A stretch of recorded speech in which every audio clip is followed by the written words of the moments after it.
ابو ہریرہ رضی اللہ عنہ سے مروی ہے کہ رسول اللہ صلی اللہ علیہ وسلم نے فرمایا، جانتے ہو مفلس کون ہے؟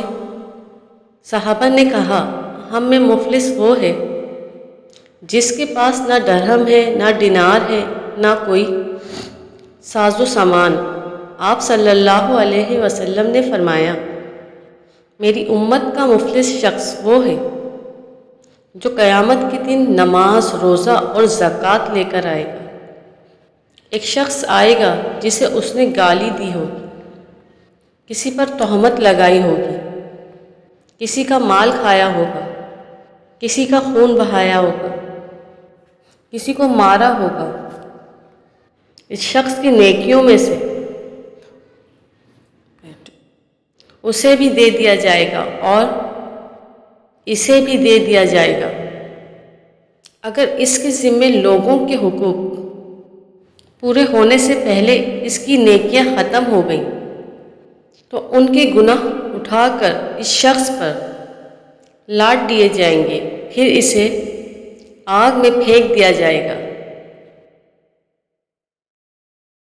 آپ صلی اللہ علیہ وسلم نے فرمایا، میرے پاس جبریل علیہ السلام آئے اور کہنے لگے، اے محمد صلی اللہ علیہ وسلم، جب تک چاہو زندہ رہو، بالآخر آپ نے مرنا ہے۔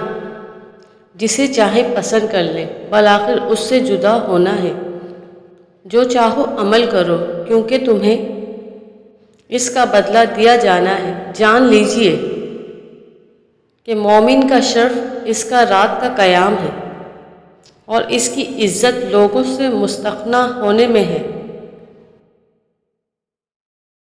ابو ہریرہ رضی اللہ عنہ سے مروی ہے، انہوں نے کہا کہ رسول اللہ صلی اللہ علیہ وسلم نے فرمایا، جب تک میں تمہیں کچھ نہ بتاؤں مجھے چھوڑے رکھو، اور جب تمہیں کوئی بات بتاؤں تو اسے اچھی طرح یاد کر لو، کیونکہ تم سے پہلے کے لوگ کثرت سوال اور اپنے انبیاء سے اختلاف کی بنا پر ہلاک ہوئے۔